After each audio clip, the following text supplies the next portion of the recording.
Assalamualaikum warahmatullahi wabarakatuh. Kembali bertemu di video pembelajaran kimia kelas 10 MIA 3 SMA Islam Plus Azkiyah. Hari ini kita akan membahas soal-soal ujian tengah semester yang telah Anda kerjakan pekan lalu. Kita awali dari nomor 1, yaitu soal tentang larutan elektrolit.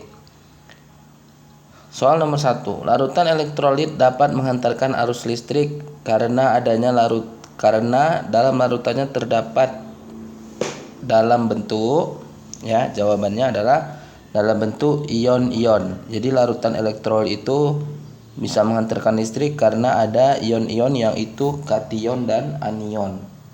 Jadi untuk soal nomor 1 jawabannya adalah C.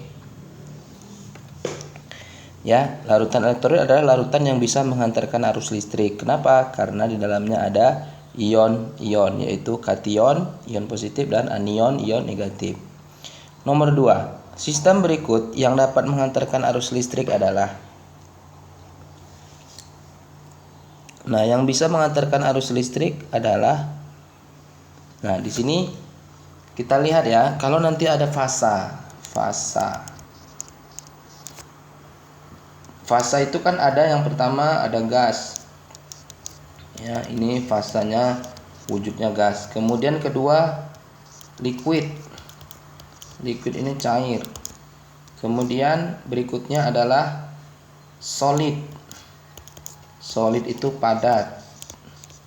Terakhir adalah aqua. Aqua itu larutan atau terlarut dalam air. Ya.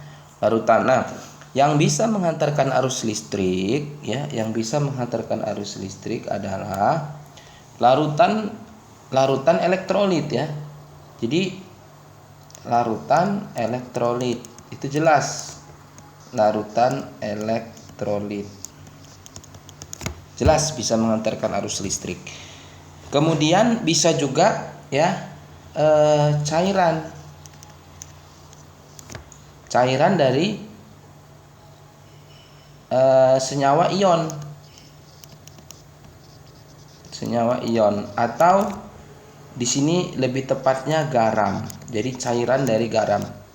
Karena cairan garam itu juga menghantarkan listrik. Jadi dua yang menghantarkan listrik, larutan elektrolit dan cairan senyawa ion atau garam. Sekarang kita cek ya, NaCl ini solid. Artinya dia padat, tidak bisa menghantar listrik. Ya, karena larutan sama cairan senyawa garam. Kemudian KCl itu solid juga, salah. Nah, C6H12O6 ini aqueous larutan, tapi dia non elektrolit, ya kan? Ya, dia non elektrolit. Dia merupakan apa kemarin ini, glukosa, ya, gula. Kemudian yang D, coba perhatikan, solid juga, itu salah. Nah, ini NaBr liquid L. Nah, cairan dari garam NaBr. Maka untuk nomor 2 jawabannya adalah E. Berikutnya nomor 3. Jika dilakukan pengujian larutan elektrolit, larutan yang tidak menyebabkan lampu menyala dan tidak menimbulkan gelembung gas. Artinya tidak menyebabkan lampu nyala, tidak menimbulkan gelembung gas. Artinya ini adalah larutan non elektrolit. Non elektrolit. Mana yang non elektrolit? Tentu jelas jawabannya yang D, ya kan? Yang D ini adalah glukosa. Oke. Kalau yang E ini adalah elektrolit kuat karena dia merupakan asam kuat. Ya, ini juga asam kuat. Ini basa kuat, sementara yang ini adalah garam. Garam, ya. Tentu masih ada, ya, Ananda masih punya, ya, catatan tentang larutan elektrolit. Asam kuat, basa kuat gitu, ya. Asam lemah, basa lemah. Lanjut nomor 4. Larutan yang merupakan elektrolit lemah. Elektrolit lemah yang masuk ke dalam elektrolit lemah itu adalah, pertama, komponen dari asam lemah dan basa lemah. Ya, asam lemah yang mana? Asam lemah itu selain asam kuat. Nah, yang asam kuat kan masih ingat, ya? Ada apa saja? HCl, HBr, Hi, H2SO4, HClO4 sama HNO3. Ya, jadi selain yang ini maka dia merupakan elektrolit lemah. Ya, kemudian basa lemah. Basa lemah itu selain basa kuat. Nah, selain basa kuat itu yang mana? Basa yang dari golongan 1A dan golongan 2A kecuali yang atas sama yang bawah. Oke, kita lihat di sini yang A, natrium klorida. Natrium klorida ini garam. Garam elektrolit kuat. Larutan asam nitrat HNO3, asam kuat. Bukan termasuk elektrolit lemah atau asam lemah. Kalium sulfat ini juga garam. Ya. Asam asetat. Nah, ini dia adalah asam lemah. Natrium hidroksida ini NaOH ya. NaOH itu adalah basa kuat. Jadi jawabannya dodol untuk nomor 4. Nomor 5, hasil pengujian daya hantar listrik beberapa sumber mata air sebagai berikut. Sumber mata air dengan daya hantar listrik paling lemah dan paling kuat. Nah, di sini yang ditanyanya yang paling lemah dan paling kuat. Nah, yang paling gampang menentukannya paling kuat, yaitu nyala lampunya paling terang, gelembung elektrodenya, gelembung gas elektrodenya paling banyak. Ya, berarti yang paling terang dan paling banyak ini ya. Terang dan banyak ini berarti yang kuat. Paling kuat. Berarti yang ada O-nya. Ya udah, langsung lah E. Ya kan? Nah, N. N itu paling kenapa? Tidak menyala dan sedikit. Nah, kenapa enggak K, Pak? K ini dia bukan paling lemah, tapi tidak menghantarkan. Ya, tidak menghantarkan atau non elektrolit. Tidak menghantarkan arus listrik. Jadi jawabannya E. Oke, lanjut nomor 6. Larutan di bawah ini yang merupakan larutan elektrolit dan berasal dari senyawa kovalen polar. Ingat kovalen polar? Kovalen polar itu adalah senyawa asam. Nah, ini aja catat aja. Senyawa asam. Kalau senyawa basa, Pak? Kalau basa itu adalah dia sifat ikatannya ionik atau ion. Ya, jadi basa itu ion. Kalau garam, garam juga ion. Sama ya. Garam juga ionik. Jadi asam, basa, garam. Asam adalah kovalen polar, basa dan garam adalah ionik. Sekarang kita lihat aja yang A. Yang A ini Ki, Ki itu garam. NaBr garam, HCl asam. Nah, maka jawabannya C. NaOH basa. CCl4, nah ini non elektrolit. Ya, jadi untuk nomor 6 jawabannya C. Larutan berikut yang memiliki daya hantar terbesar, daya hantar listrik terbesar. Nah, untuk menentukan daya hantar listrik terbesar, pertama kita harus melihat dulu jumlah molaritasnya. Lalu setelah itu kita lihat jumlah ionnya. Jadi ya, kalau misalnya begini ya, KOH.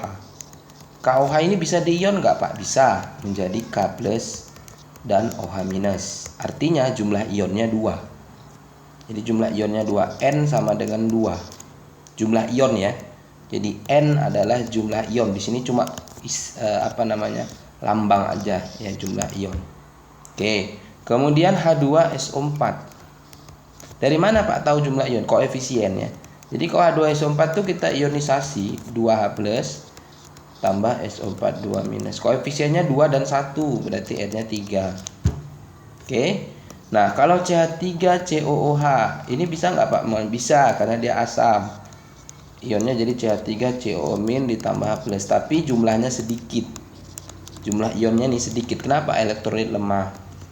Kalau HCl jadi apa Pak? Jadi H+ tambah Cl-. N-nya juga 2. Kalau C6H12O6, nah ini tidak bisa diionisasi karena non elektrolit.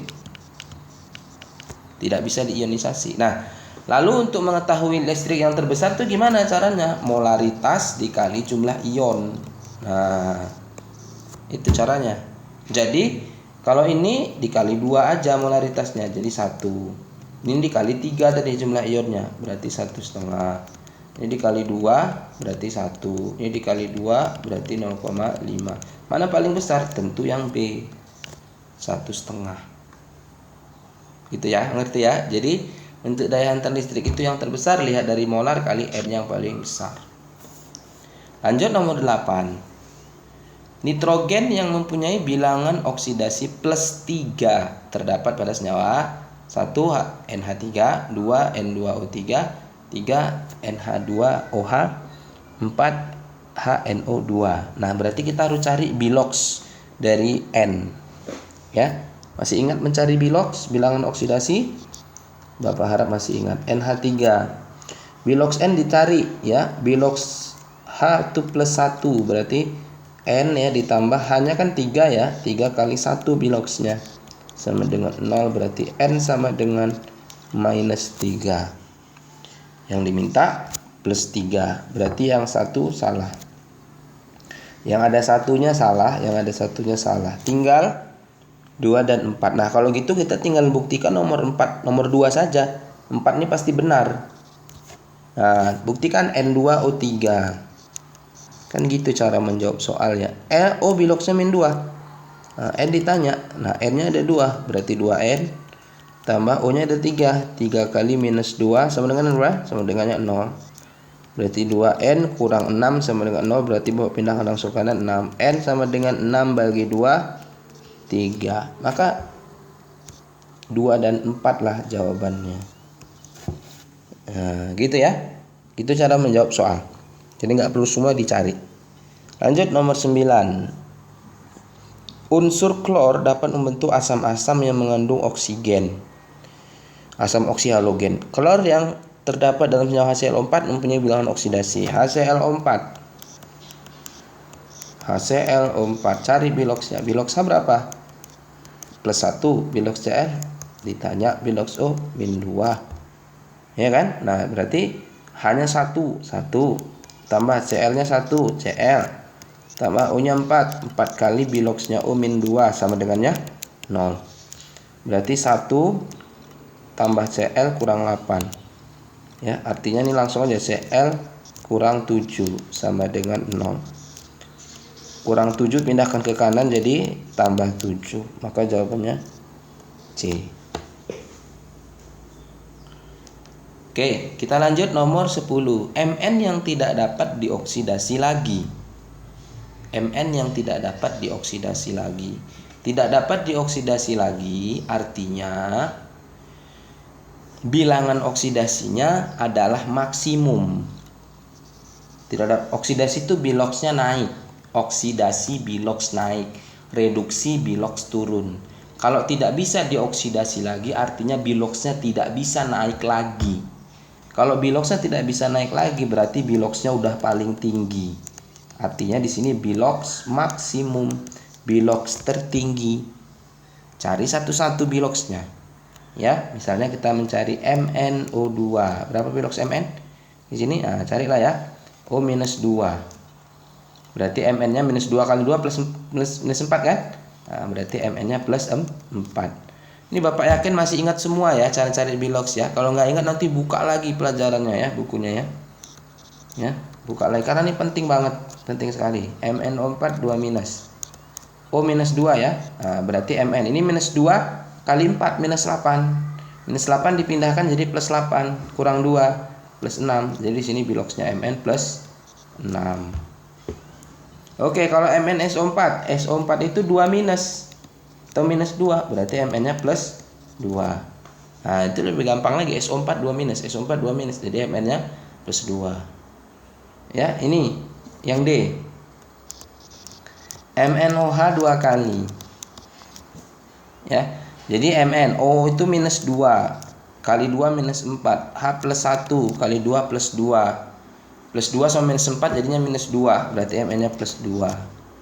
Nah, terus yang terakhir ya, K itu golongan 1 plus 1 O minus 2. Minus 2 kali 4 minus 8 sama 1 berarti minus 7, berarti Mn-nya plus 7. Jadi jawabannya plus 7 lah yang paling besar.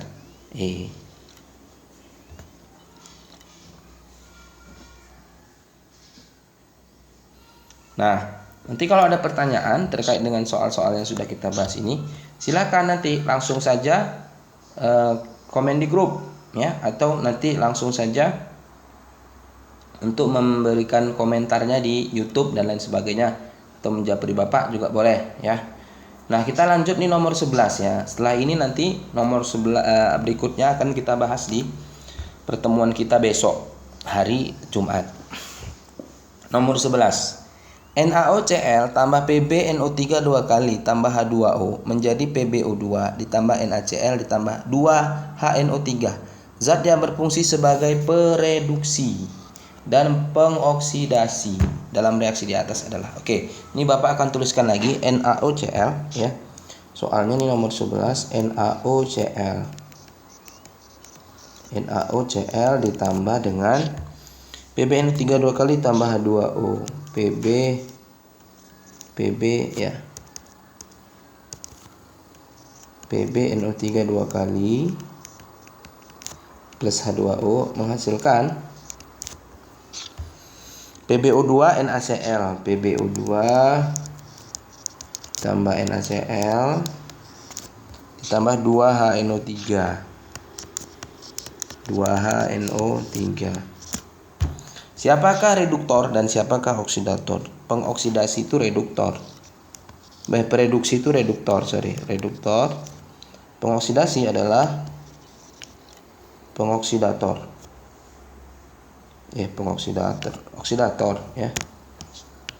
Mana ada pengoksidator? Oksidator. Nah, untuk mengetahui siapakah reduktor, siapakah oksidator, maka kita harus cari biloksnya dulu. Ya, supaya tahu mana yang reduksi, mana yang oksidasi. Nah, yuk kita cari biloks satu-satu. Biloks Na, biloks O, biloks Cl. Na golongan 1A, berapa dalam aturan? Ya, benar, plus 1. O dalam aturan minus 2. Jadi plus 1 sama minus 2 itu kan min 1 kalau ditambahkan. Ya kan? Plus 1 tambah minus 2, minus 1. Nah, berarti Cl supaya 0 adalah plus 1. Oke. Ingat, NO3 itu minus 1 muatannya. Kalau ada 2 NO3, berarti kali 2, minus 2 jadinya. Nah, supaya mengimbangi muatannya, PB-nya berarti plus 2. Jadi di sini PB-nya berapa? PB-nya plus 2. Nah, kalau NO3-nya mau ditentukan juga Pak gimana? Ya bisa. NO3 minus. Kalau O kan pasti biloksnya min 2 ya. Dan sekarang N, biloksnya O minus 2. Berarti jadi minus 6. Berarti N kurang 6 sama dengan minus 1. Berarti minus 6-nya jadi plus 6. Kurang 1 berarti jadinya 5. Jadi biloks N di sini adalah 5. Cuman caranya nggak bisa langsung sekalian PbNO3 dua kali di biloksnya nyarinya kayak NaOCl. Kenapa? Karena ada dua yang tidak diketahui. N tidak tahu, Pb tidak tahu. Maka caranya diionisasi atau dipisahkan kation anion. Oke. H2O biasa ya, H plus 1, O minus 2. PbO2, O minus 2. Minus 2 kali 2 minus 4, berarti PB-nya plus 4. Oke, Cl, Na plus 1, Cl min 1. HNO3, H plus 1, ya, O minus 2. Minus 2 kali 3 minus 6, tambah 1 jadi minus 5, berarti N-nya plus 5. Nah, sekarang kita cek mana yang biloksnya naik, mana yang biloksnya turun. Mana yang berubah antara di kiri dan di kanan. Cl betul, Cl dari min plus 1 di sebelah kiri menjadi Cl di kanan min 1. Berubah kan? Berubah naik atau turun? Turun, maka dia adalah reaksi reduksi. Mana yang naik? Pb. Pb dari 2 menjadi 4. Pb ini berarti dia oksidasi. Nah, yang mana yang reduktor? Yang reduktor yang mengalami oksidasi. Siapa? Pb. Dalam bentuk PbNO3 dua kali. Siapa oksidator? Oksidator yang mengalami reduksi. Siapa yang mengalami reduksi? Cl. Dalam bentuk NaOCl. Jadi jawabannya PbNO3 dua kali dan NaOCl. Nah, ini jawabannya adalah yang C. Tentu masih banyak pertanyaan ya. Silahkan ditanyakan nanti di grup atau di kolom komentar. Untuk nomor 12, 13, 14, 15 sampai dengan 20 akan kita bahas insyaallah besok di pertemuan kita hari Jumat. Terima kasih. Assalamualaikum warahmatullahi wabarakatuh.